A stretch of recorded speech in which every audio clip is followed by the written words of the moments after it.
Welcome to Pitch, a podcast bringing storytellers and stories to the world. I am Angel, and This is Leah St. Marie, and today we have an interview with John Zaorzirny, President of Feature Film Production and Literary Management at Bellevue Productions.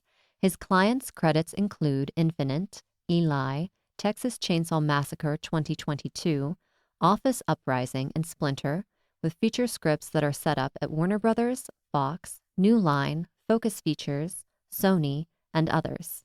this is our first time chatting with John, so we spend the early part of our talk learning about his path to becoming a manager. Later in our conversation, we cover everything from the necessity of film school for writers to the under-the-radar shows John is really into and how he is jokingly responsible for Leonardo DiCaprio's involvement in the feature film The Departed. Leah, take us away. And we're here with John Zaorzirny from Bellevue Productions. Hi, John. Hi, thank you for having me. Yeah, thanks for coming on. Yeah, thanks for coming on. Of course. So we have a couple of questions for you for our audience, and I'll be the first one to ask the question. This is one of my favorite questions to be asked, and it's, what movie made you love movies? That's a good question. I feel like I had to answer that in my film school essay. I don't, off the top of my head, I don't have like a single one that was like institutional for me. I think the one that I saw, and it's not even a favorite movie. I don't know that I even own it on Blu-ray or DVD or anything necessarily, although it is a great movie, is The Seventh Seal by Ingmar Bergman. I remember seeing that. I was all like playing on like public access or public, not like, not, I don't know, like not like the PBS station, not public access. And I was like midway through and I turned it on because, back in the 90s, you just flip channels, you're just like, what's going on? And I was just really stunned. I was like, what the hell is this? It just felt so different, which is not to say that I personally like make the Seventh Seal or anything like that. I mean, growing up, I think we had a very few number of VHS tapes. We had like Top Gun and RoboCop and the first Terminator movie, and we would just watch them over and over because it's all you had. And so those are kind of ingrained in me as well. There wasn't a foundational text for me the way that there is for some people, sometimes for other people. So something got you into film school. Where did you go to film school, and are there any classmates doing similarly cool things as you in the industry? And like, why did you go to film school? There was no seminal. Yeah, I went to undergrad at NYU, Tisch. Although I did transfer in, I did 2 years. Well, I did 3 years at UBC. I did 2 years I'm from Vancouver up in Canada. So I did 2 years at my local college, University of British Columbia in Vancouver, because it's expensive to go to college in the States for a Canadian. It's like you have to pay, or anyone, you have to pay double the tuition, essentially, especially because right at the time, the American dollar was like double the Canadian dollar. So it was like really expensive. So the idea was I'd spend my first couple of years, because the film program doesn't really get started until the third year at a lot of colleges or universities. And so I did 2 years at UBC. Then I applied to a bunch of film schools, including UBC's, and I got rejected from them all. So then I went and made another short film and applied again. And this time I did get into UBC, but I also got into NYU. So that was pretty amazing. And so ended up going to NYU for 5 semesters. It was great. It just felt like that's what you do is you go to film school. When people ask me about film school, like, do I need to go to film school? I say, no, I don't think you need to. I think it allows you time to focus on film and learning and writing and reading and watching as much as possible, but you don't need to go to college for that. I personally tell people, if you are going to end up in significant debt after going to college, especially film school, it's not worth it. I was fortunate enough that my family I was able to end up with no student debt, which is huge and very, very lucky to be in that position, So, my father often reminds me how much film school cost, and especially for Canadian. I don't think people need to go to film school, but I think if you can and you end up with no tuition cost or no debt, then obviously, anytime just focus on your craft will make you better at it. But here's what I would say. I personally, my back of the napkin math, anecdotally, is that 50% of the people I went to film school with didn't ever use their film school degree, ever. And that's an expensive freaking degree to never use. And I would say, it's been 20 years, over 20 years since I graduated from film school. I would guesstimate the number of people still using that degree, and from when I graduated, under 15%, under 10%, I'm sure if you did like a law school thing, it might be similar, maybe not that low, but it is one of those things. So yeah, to be fair, I did undergrad. I think if you did graduate, it would be a higher percentage rate because people later in life are a little more like, oh, okay, I know what I want to do. I know what I want to be. So, it is one of those things. Robbie Pickering, who I went to film school with, he is a writer director. He just created the TV show Gaslight, or Gaslit rather, the Julia Roberts TV show. I went to film school with him. I didn't know them super well, but I had a friend who was an actress, and I went to see her plays that she was in. Bryce Dallas Howard was in those plays with her. There are people who I went to film school with who are like managers, like Rachel Miller, we're still friends. She's a manager, and a good friend of mine runs some post-production, is like a top colorist at a production house here in Santa Monica. So, but a lot of people are still trying to make it, or never didn't quite end up using the degree or whatever. So it's kind of interesting in that sense. If I took the money that I spent on my two master's degrees and applied it to making a feature film instead, it's 6 or 7 times more to go to grad school than it was for me to make my first feature film. Wow. Yeah. Yeah. I was thinking that part in Good Will Hunting where he's like, I got the same education as you for $1.50 in fines at the library. And I really don't think going to film school is a necessity. Even college in general is not a necessity to be a screenwriter. But I do think putting the time in to read and watch and write is, and sometimes film school affords that. And sometimes, you find that time in other ways. So, what got you into representing writers? Because it sounded like you've made a couple short films at least very early on. You went to film school. What was the transition like, and why representing now? A lot of failure. I went to film school I wanted to be a writer director, and then I directed my first short film, and I wanted to jump off a bridge because it was so stressful. I remember Kenneth Lonergan had just directed You Can Count on Me at the time, and I read an interview where he described waking up every day to direct his film. He woke up and he threw up into a bucket, which probably explains why he's only directed like 3 movies, despite them all being amazing and being a phenomenally talented writer director. And I felt like that just at a short film level. So film school in a way cured me of wanting to be a director. So that was good. And then I won a scholarship while I was there called the Sloan Foundation Fellowship or Scholarship, which is a science-based thing because I wrote a screenplay with a guy called Alan Turing. And I wrote that in 2001. And I was like, nobody cares about Alan Turing. That's crazy. And then 10 years later, a guy who I'm friendly with called Graham Moore won an Oscar for it. So clearly Graham was a way better writer than me, and B, like, but it was indicative that I had a good sense for ideas, certainly, of finding topics that would appeal to me, even if I underrated how interesting that topic would be to everyone else in the world.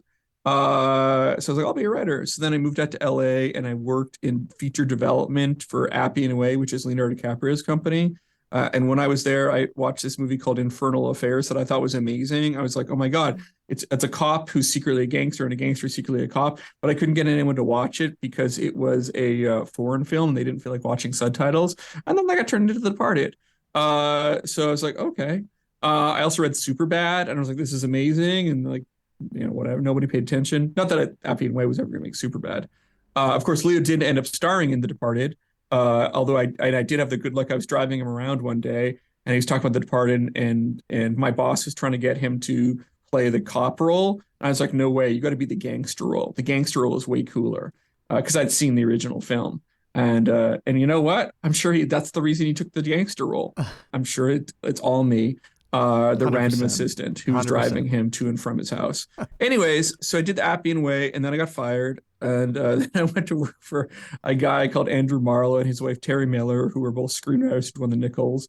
Andrew went on to create Castle. I worked for Andrew and Terry as an assistant. Then I worked on Castle as the writer's assistant. And I was trying to be a writer, but I was super fucking lazy. So I wasn't writing enough. But I was always good at like coming up with ideas. And then a friend of mine was like, "Hey, John, you're really good at coming up with ideas, and I'm a producer. What if we produce things together and other people wrote your ideas?" And I was like, "That sounds amazing. I have to do way less work and just tell people what to do." That sounded great. And so I did that and I really enjoyed it. And so in 2010, I left Castle to focus on Bellevue Productions, which was initially just a production company. Got a bunch of stuff set up at studios and on the blacklist, and even got a really small movie made called Always Watching, but wasn't making very much money from it. And Ian Shore, who'd written the small movie and written some of the stuff we got and set up on the blacklist, was like, you should be a manager. You'd be a great manager. You could be my manager. And so with that, I shifted into management in 2015 and yeah, launched Bellevue as a management company. Jeff Portnoy joined me that year. And since then, Zach Zucker has joined us, Kate Sharp has joined us, and then we actually just hired a new junior manager, Maddie Weiss, last week. So now it's a 5-person operation. But yeah, and then and so I kind of failed at all these things as like as a writer, as a director, then a writer, then a development, and then and as a producer, and then I was like, oh, okay, I'm going to be a manager, and then I finally successful, and I was able to take all the things all the lessons I'd learned from working on a TV show, working in feature development, working for a screenwriter, all et cetera, and kind of apply them to being working as a producer and apply them to being a manager. And it's actually been and that's one of the reasons I think we had pretty relatively quick success. I mean, the second year of being a manager, I had the #1 script in the blacklist. My wife, Elise Hollander's script, Blonde Ambition, about Madonna, it was pretty huge. So, and then since that, honestly, it's been kind of like up there since then in terms of, success for clients, success for the company, et cetera, et cetera, et cetera. And last year we had the most scripts in the blacklist of any company, any management company. We had 11 scripts, which is kind of insane. Yeah. I think Wow. CA had 12, which is crazy because we at the time had 4 people and they had a zillion. So that was pretty cool. So yeah, we were just really focused on breaking younger well, not younger, but like earlier in their careers writers, newer writers, and really launching writers. That's what's exciting to us, and very much a quality-based management style as opposed to quantity. So you mentioned the blacklist. Are you finding writers on there, or where do you go about finding your writers? Yeah, no, the blacklist is a huge place that I find people. By the way, when I worked at Appian Way, Frank Lander was the CE at the company. So kind of, I was not there when he started the blacklist, though. That was started like the year after I left. But we've known each other a long time.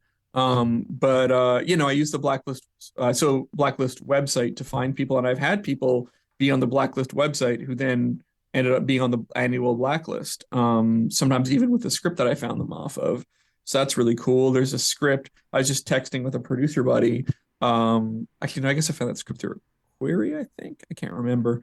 And that's going on to get made. There's another script I found through the blacklist that just got made last year. There's clients I found through the blacklist who I got staffed on TV shows. The website, I should be specific. I don't think I've signed anyone off the annual blacklist who didn't have representation already. Yeah, so I definitely found people there. I mean, I find them through that. I think Script Pipeline is really great. I found the #1 script in the blacklist in 2020, 2021, Cauliflower through them. Another script called In the End, Brian T. Arnold wrote. That was on the blacklist. I found that through Script Pipeline. I found the #2 script on last year's blacklist, Court 17, in part through Script Pipeline. So Script Pipeline's been really great. I'm on friends with Matt Misetich. Although to be fair, I became friends because he was so good at sending scripts and I wanted to get to know him. So it's not like he was my friend and he started Script Pipeline. A lot of times I've become friends with people because we work together and we really enjoy that. So there's a mutual respect. So like Ian Shore and I didn't know Ian before we started working together. And now he's one of my closest friends. He was the officiant at my wedding, I should specify my wife was my girlfriend before I was a manager. So that was not a case of dating a client. She was not a client. I was not even a manager when I started dating her. But you become friends because you work with people and they respect I respect what they do and they respect what I do. So you become friends. So Script Pipeline's great. I used to read, I've read for Austin Film Festival every single year up until this year because my wife and I just had our first baby, Lily, a little daughter, Lily, who's about 5 months old now. Thank you. And congratulations on that. I did no time to thank you. I had no time to read. I was like, I got no time to read. Who knows? Even by next year, I'll have the time to read. It's been tricky to find the balance now for reading as much as I used to. I used to read it like from like 11 or midnight to like 2 a.m. That is not what I do nowadays.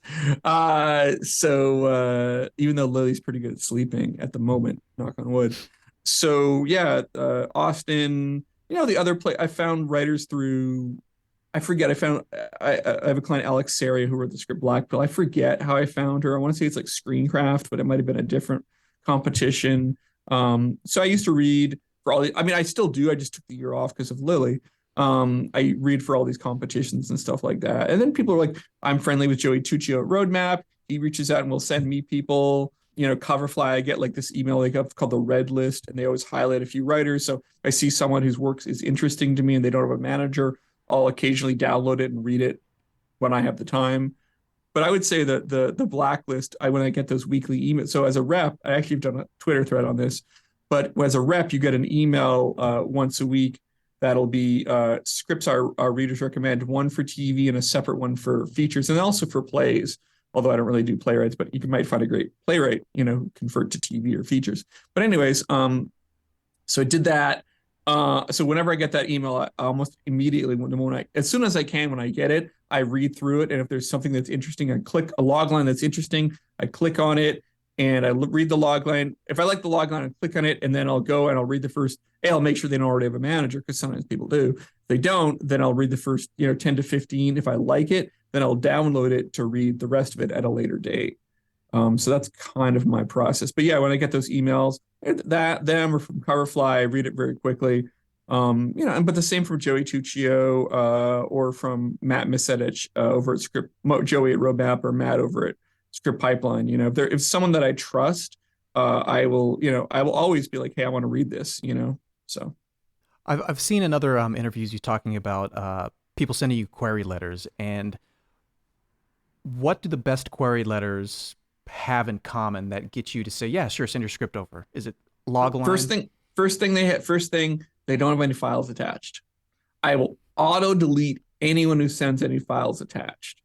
It doesn't matter if it's your resume. It doesn't matter if it's like, for some reason, actors are always emailing me. I don't know why. Not to read their screenplays, to represent them. I don't know why. But anyways, photos or whatever, your lookbook, your like pitch deck, I just delete. Because same with if you got emails from someone you don't know, and it was like, here's some files, you'd be like, I don't know who this person is, so I delete them. But beyond that, I would say, I like a subject. The truth is, I think I pretty much read almost every subject line, but I like to judge. I'm judging your writing almost immediately. So you want a subject line that is straightforward, and hopefully indicative of the content, not like, hey, read me right now, or like urgent, or like nice connecting with you. Or it's like some bullshit, like someone's trying to trick me, which is like, and then, hey, John, hopefully my name, not just hey, and then you see it's BCC to every single fucking manager in town. Hey, John, I am a former high school teacher who's written a script about being a high school teacher, whatever. Hi, John, this is who I am. I've written, you don't even have to say who you are. I mean, you can if it's interesting. I have a Twitter thread kind of laying all this all out in more detail, but really, and you were asking, Angel, what the common denominator is. The simple common denominator, other than not having attachments, is a great log line. And a great log line is something that sounds fast, it sounds interesting, maybe a little bit of mystery, and it's not a plot summary. But I get a lot of emails that are like, here's my log line. The log line is, Jamie goes on a journey that will change him. What the fuck does that mean? Or like, Jimmy falls in love and must figure out a way to make her. That's actually a log line. But Jimmy falls in love and discovers it's the greatest thing that's ever happened to him. It's not a story. It's just like a thing. I don't know what it is. Again, it's like a description, I suppose.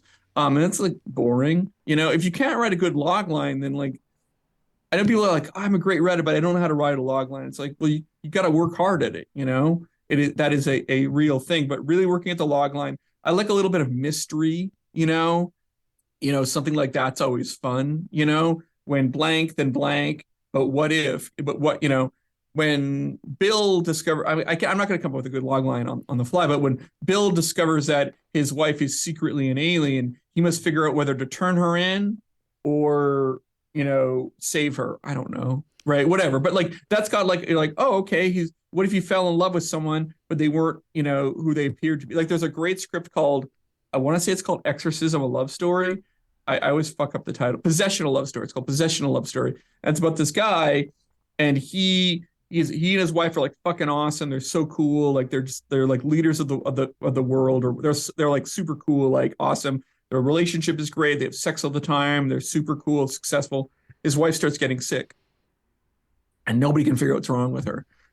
So one night, he's so upset. He's there. She's like, Bill. I don't know what their names are, but Bill, do you know what being possessed by a demon is? And he's like, you're not possessed by a demon. That's like some nonsense. It's not what's going on, And she goes, or there's not a demon trying to possess you. She goes, no, you don't understand. I am the demon. He's like, what? And the concept is the real script that was on the blacklist a number of years ago. I love it. I think it got the writer a lot of work. I don't think it never got made, tragically, or at least hasn't so far.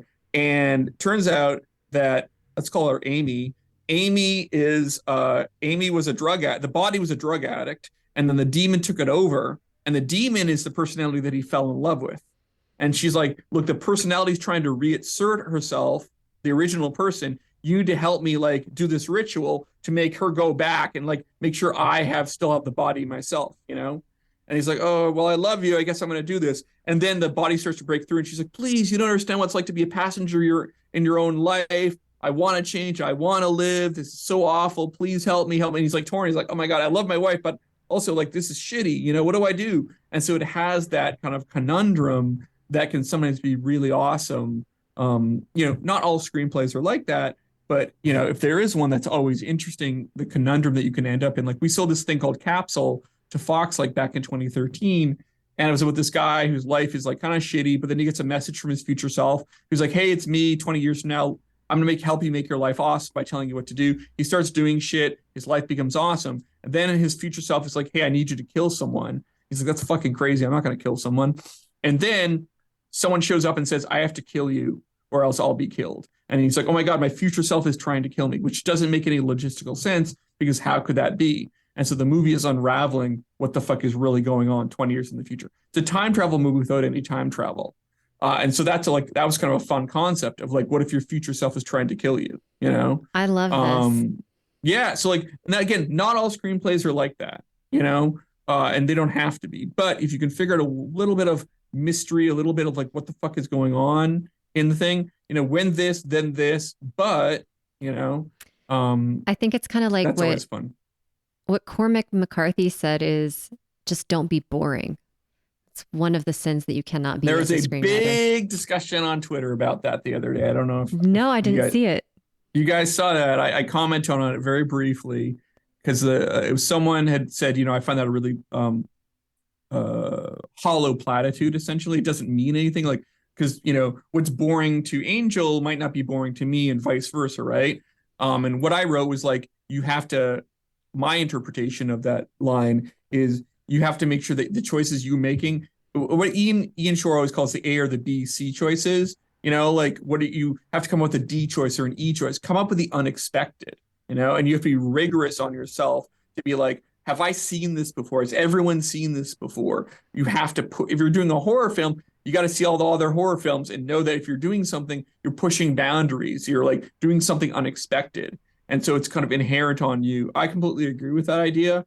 And, the reality is if you can't tell what other people find boring, then it's probably going to be a rough ride for you as a writer. So let me piggyback off of that and ask you in kind of broad terms, in regards to finding a new writer and their material or their genre, what's an immediate pass for you?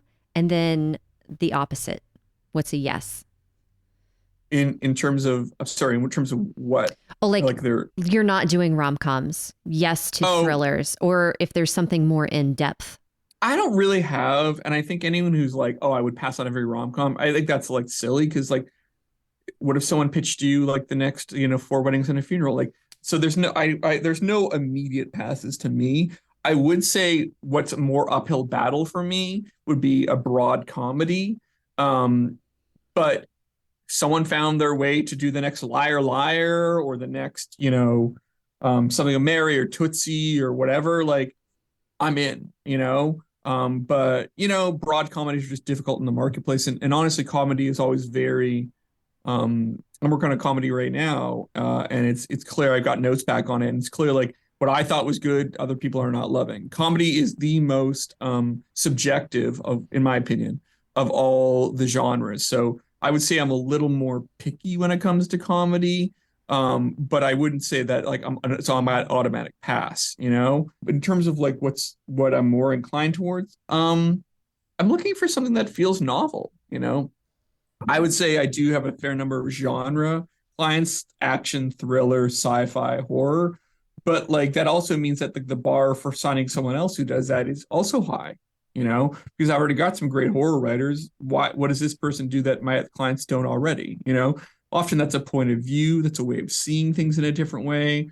Like I have some great horror writer clients like Ian Shore, David Churchirillo, Chris Thomas Devlin, Nick and Amanda, other people as well. And so, but like a David Churchirillo script is different, very different from Chris Devlin's point of view, and so on and so forth with all my clients. And so I feel like they're all very unique writers. And so that's what I would say is like I'm looking for someone with a fresh point of view and a fresh take. So I'm not as concerned with genre and being like, oh, I would never do that. I would say I probably would not be inclined towards like Hallmark movies, but that's partially because I know that a lot of Hallmark movies are developed internally. They're not buying specs. It does happen, but not very often. So that's not something I'm going to spend a great deal of time focused on as a marketplace, let alone whether or not I watch them. I wanted to ask a question because a lot of this stuff is nuts and bolts storytelling, screenwriting, right? This is like 101. Like you got to make sure it's this, that, and the other thing. When you come across a writer who has an excellent sample, an excellent spec script, you find on the blacklist, you find it at Coverfly, Mm-hmm.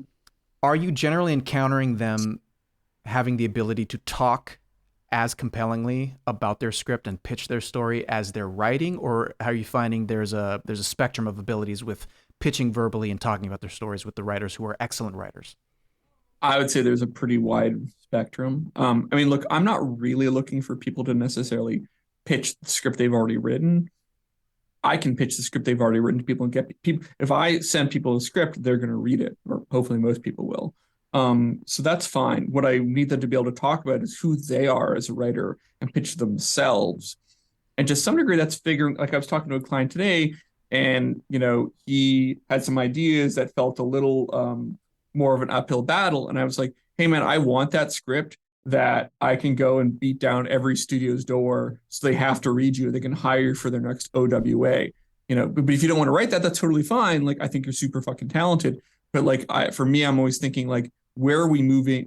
What's the brand and where are we pushing you towards? Like my wife wrote Blonde Ambition. It was a female driven biopic. So set in the music world. So she got a lot of music scripts sent her, opportunities sent her way. She got a lot of female driven opportunities sent her way, so on and so forth.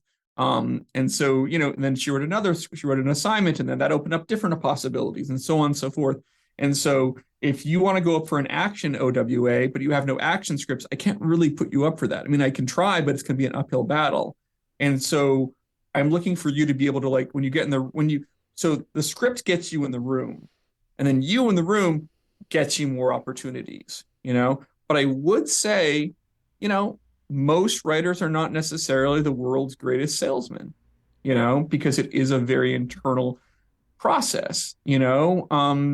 And I would say if you can find a person who's a great writer and great in a room, then that's going to be hugely probably move towards directing or show running, because writing is a very ephemeral thing, and you're kind of going on trust, and if people can kind of get the room and you can make them trust you, then you're going to go very far.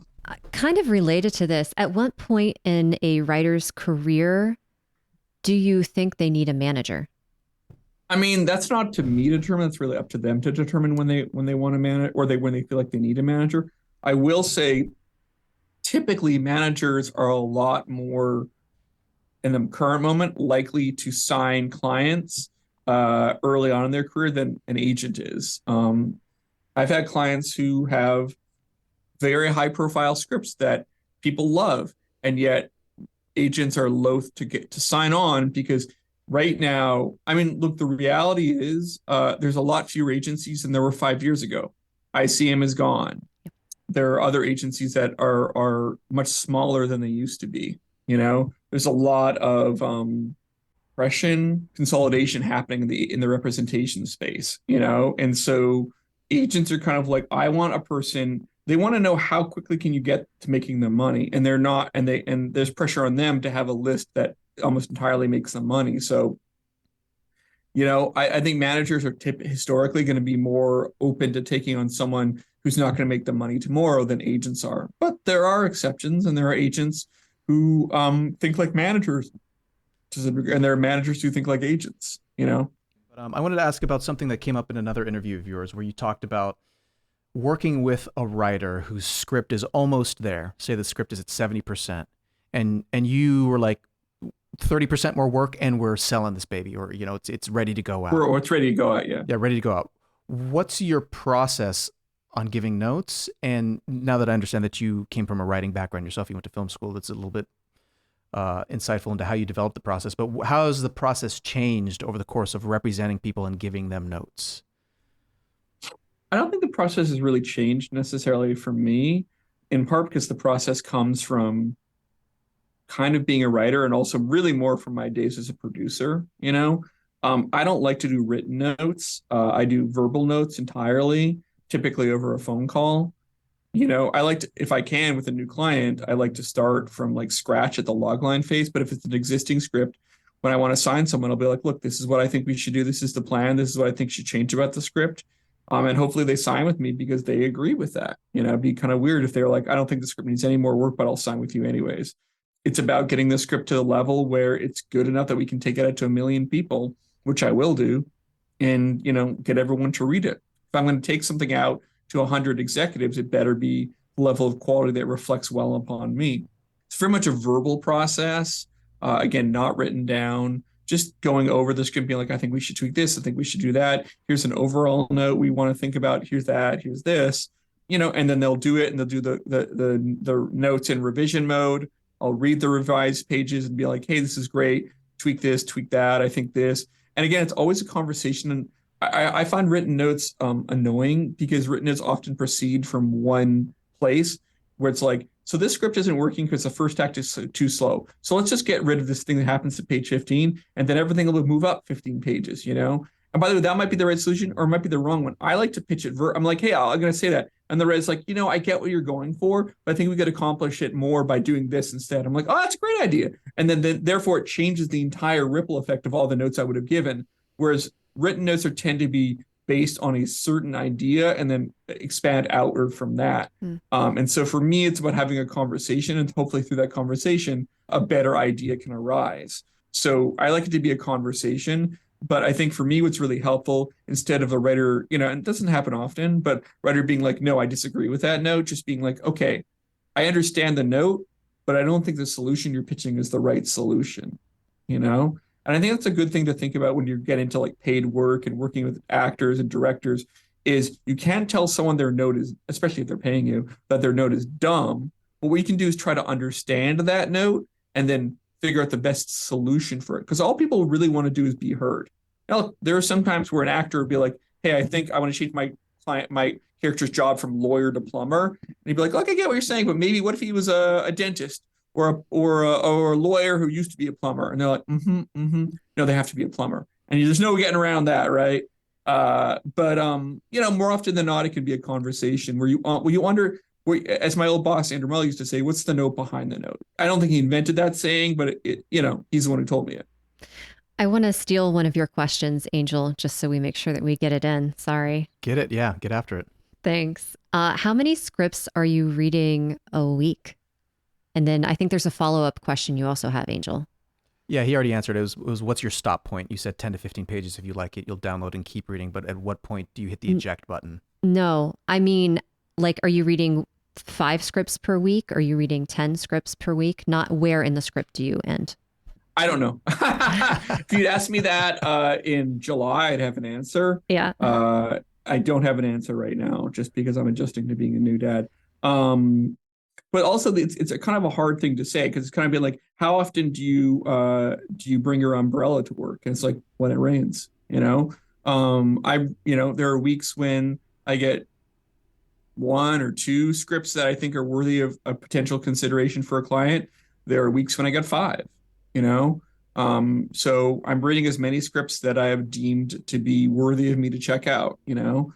I'm way behind in my reading at the moment because of, right now my priority is client reading, but with the new baby. But normally my turnaround is 2 weeks from when someone within 2 weeks from when someone emails me the script that I request to me, responding. At this point, it could be month to 6 weeks. I'm just much further out at this point, just because, which I think, I hope people understand that. But like, it's like I want to be able to have the time and the space to like read it in a frame of mind where, Lily's not screaming. For me, I need to find a time when I will not be interrupted and I can read and focus. And that's really hard as a new dad, because at any point your kid could wake up and need you and need 100%. My daughter, it's very much, if she even catches me looking at my phone, she is upset. So even at 5 months, you can already tell somehow. That's great. Yeah, is it? I don't know. Yeah. Yeah. But she's certainly a character. So right now my pile is much bigger than I would like it to be, and I feel bad because I like to be respectful of people, but also my clients take priority in my reading pile because I've signed on to them and I feel like I owe them that much. You've done a few general interviews out there. You're super generous with your time. What do you get out of it? Giving back so much, given that you've got a robust client set and you've got a business and now a baby, like you're taking time out of your schedule. Why are you so generous? Thank you, because I'm amazing. I don't know. I like talking to other people. I find it enjoyable. It's also, to be blunt, for me, it's like maybe someone listening to this podcast wouldn't have queried me otherwise, or maybe they'll hear this podcast and then like 2 years from now, I'll want to sign them because they had a script that was on the Blacklist website that I liked, and they'll be like, "Oh yeah, I remember John. He was on that podcast that I really liked. He seems like a decent guy." There definitely have been people who've heard me on podcasts or seen me on Twitter and therefore have queried me. I'm sure there are people, by the way, out there who had no opinion of me, heard me on a podcast, saw me on Twitter, were like, "That guy sucks," and then they don't want to sign with me. So I'm sure that's happened. It must have. But look, it's good to get the name out there. It's funny, even though I'm relatively established, I still read all the query emails. It's like a predilection. So, because I found people through them. Like I said, there's a script that is about to head in production relatively soon. I was just texting. He's like, "Yeah, we got the green light. We're just getting the budget together. We're going to shoot later this year." I found that through a query email. This is amazing to hear because there is such a split between whether or not querying managers or querying anybody gets any kind of result. And you're saying yes. But what does it cost anyone? I guess that's my question to you. Like number one, the focus should be on writing a great screenplay. That's your 100% your focus. Put 95% of your time into that. But like, if you wanted to query people, to me, it seems like what you could do is you spend 2 weeks, or I don't know, like 2 to 3 weeks. 1 or 2 weeks of that is finding all the emails and for people and going on IMDb Pro and finding. But there's not like a fuck ton of managers out there who are reading query email. But you find the people who are at least are interesting to you, and then you sit down for like, I don't know. I mean, I send like when I'm taking out like when I went, so my whole Blacklist strategy is like you take scripts out around September, October, near the voting period, make sure they're fucking interesting and quirky and different. And then the day that the ballots go out in November, I email every single person that I know that's a Blacklist voter, most of whom have read at least one of my screenplays that I think is worthy of consideration, and say, "Hey, I know the votes went out. Here's like, I know that you read Court 17. here's a couple other scripts I think you might like. And I just put the log lines in. I don't even attach the scripts. If they want to read the scripts, I'll send them script. But I don't attach things without permission, just like I ask people to do with me. And that's that. But I sent out probably like, I don't know, 100, 150 emails in like 2 hours, And so like the reality is, if you took 2 weeks or something, you could really get all the querying done. And then what did it cost you other than time? Nothing. So I don't get like, and look, I am probably one of the few managers who does read and respond to queries, but I know there are more because when I've tried to sign people, I've found off of queries, sometimes they're meeting other managers and sometimes they sign with other managers. So like, I know it works because I've tried to sign people off queries and someone else signed them instead who found them off of queries. So I know there's more people.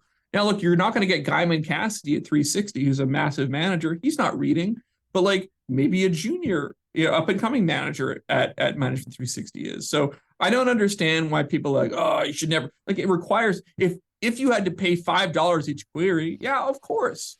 Absolutely. I think that's like, but it doesn't cost you anything. So I guess that's where I'm a little confused about like these big, like, don't ever do it. If it costs, look, what I would say is don't put all your stock into querying. I think you should be querying. I think you should be going in reputable contests, which also means do your research. If you take your car to a mechanic, hopefully you're going to like look them up on Yelp and make sure they're there. And they'll say this person sucks, right? Do the same amount of research that you would for anything in your life, a plumber, a mechanic, a doctor, a lawyer, and put it towards contests that are charging you and be like, is this worthy of, there are a lot of contests out there like the Beverly Hills, independent cinema, blah. Nobody gives a fuck. Like if you won that, nobody cares. I've never heard of that. I don't care. This is not a real contest, audience. I don't think it is, No. but it probably is though. If you throw a rock, you can hit a contest. But, is it worthy of your time? So I would say if you've got an amazing screenplay, and that's the first thing, focus all your time and energy on running a great screenplay, because it doesn't matter how good your query is. If your screenplay sucks, nobody's going to want to sign you. So the first thing is writing an amazing screenplay. Then once you've got that in place, queries, why not? Contests that are worthy of your time, which by the way, there's not a fuck ton of them, but there are. So spend your time doing the research on that. And then I would say, things like the blacklist, things like cover flight. I mean, yes, some of them do cost money, but that's how it works, but you have to judge for yourself what is worthy of again, put the time in to judging the things that make sense for your script. If your script, if you've written an action thriller about a serial killer, it's probably not a good fit for the Sundance Lab, It's just not. Or the Nichols. The Nichols don't do shit like that typically. So look at what has worked in those places.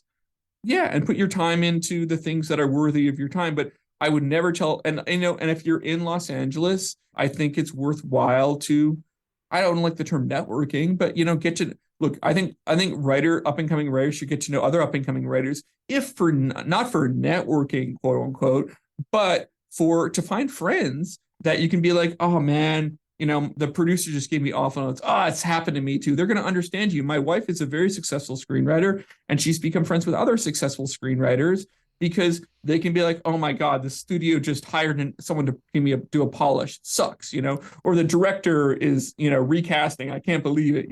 They can understand they're at the same place in their career. And so you want to build that, not so that you can like, hey, you have a manager. Can you send my script? Like that kind of transparency is very obvious to anyone who spent more than 5 minutes in Los Angeles.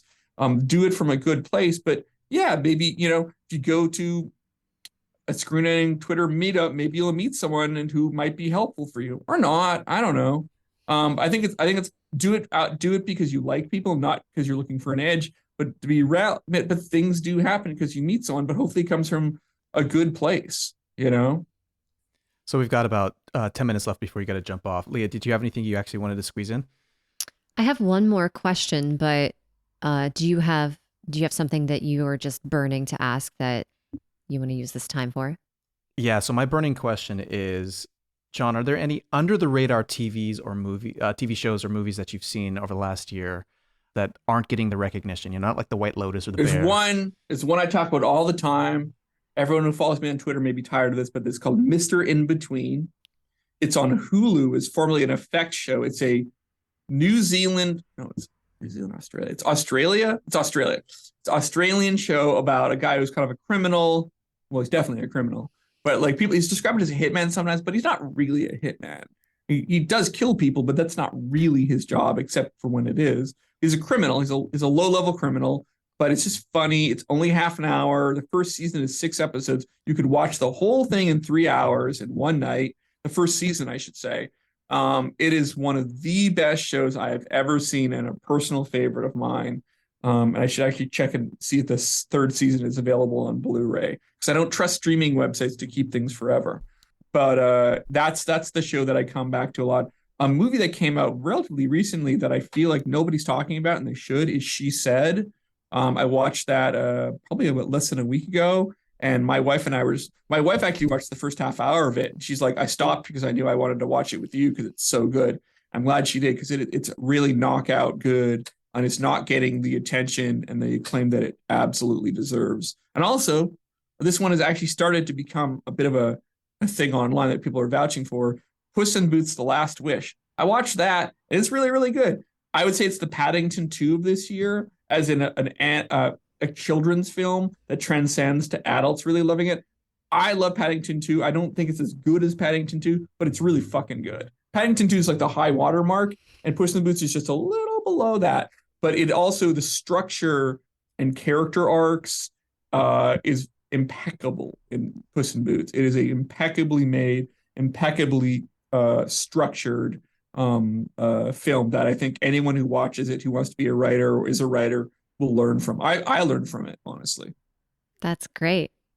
I think we should wrap it up in respect your hard out at 5. So I just want to thank you so much, John, for coming on and talking about how useful query letters are and just talking about the industry with us. It's been great and eye-opening for me, for sure. Yeah, and listening to you talk about stories and more or less like pitch or sell some of the stories that you liked is really helpful for me, and I think really helpful for our listeners, because like you said, not all writers are great salespeople, but you clearly have a gift for relaying enjoyable stories in a compelling way. So thanks for everything, man. It's been a real pleasure for me too. Thank you. That's incredibly kind of you. And I really appreciate you coming on. And yeah, this is really interesting and honestly some different questions than I kind of normally get. Yay. So I really appreciate that kind of I really like to look at kind of thinking like, how do you approach these things, and what are the things that stand out? What are the things that make people stand out and the script stand out? So great questions. Thank you so much. Yeah, thanks. Congrats again on Lily. It's amazing. Awesome. Best of luck Thank you with that. so much. Thanks for listening, and a special thanks to John Zaorzirny again for sitting down and talking with us. Hopefully you got something from this conversation. We know we did. If you didn't listen to this week's premium episode, we had Beth Greenman with her feature script, Neighbors, Sam Welch with her TV pilot, Flyover State, and last we had Adrienne Thorne with her feature script entitled Stones. And on that note, cheers from Hollywood. Cheers from Hollywood. If you're on the fence about subscribing, know that a portion of all subscription fees go toward the nonprofit Young Storytellers, raising voices one story at a time.